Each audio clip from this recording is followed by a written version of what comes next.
Kasabay ng tumitinding init ng panahon, ang kabi-kabilang sunog sa iba't ibang lugar sa bansa. Kabilang na riyan ang sunog sa gubat at damuhan sa Mountain Province at Zamboanga del Norte. Makibalita tayo kay Alfie Tulagan. Tirik na tirik ang araw ng sumiklab ang sunog sa imbakan ng Paleta sa Valenzuela City kahapon.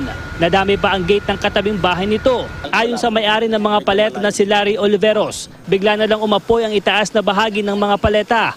Hindi raw siya tiyak kung paano nagsimula ang sunog, pero may napansin daw siyang nagsisiga malapit sa lugar. Mahigit 100,000 piso ang halaga ng pinsala. Wala namang nasaktan. Sa Sagada Mountain Province, sumiklab ang sunog sa kakahuyan sa dalawang magkahiwalay na barangay. Wala namang bahay na nadamay sa sunog, pero apektado ang halos 1 hektarya ng pine trees. May nasira ding daluyan ng tubig. Hindi pa tukoy ang sanhi ng mga sunog, pero posible raw na may kaugnayan ito sa mainit na panahon o pagkakaingin sa lugar. Sa Dipolog City, Zamboanga del Norte, sumiklab ang grass fire. Mahigit 5 hektaryang damuhan ang nasunog. Ayon sa mga otoridad, matinding init ng panahon ang posibleng sanhi ng sunog. Mula March 1 ngayong taon, mahigit 30 na ang naitalang sunog sa NCR, ayon sa Bureau of Fire Protection.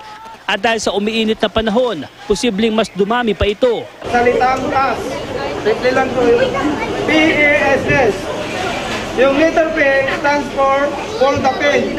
Sa Lingayen sa Pangasinan, wastong pag-apula sa apoy ang itinuturo sa mga estudyante sa educational tour ng mga tauhan ng BFP, kabilang na ang paggamit ng firefighting equipment. Maimulat sa kanila kung ano ang dapat nilang gawin in case of fire, ano ang dapat nilang gagamitin. Minsan kasi naiiwan na mag-isa yung mga bata sa bahay, so kailangan din nilang matutunan kung paano mag-apula ng apoy gamit ang especially yung fire extinguisher.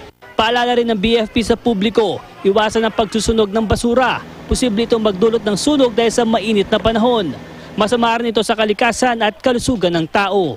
Alfie Tulagan, Nagbabalita, Pilipinas.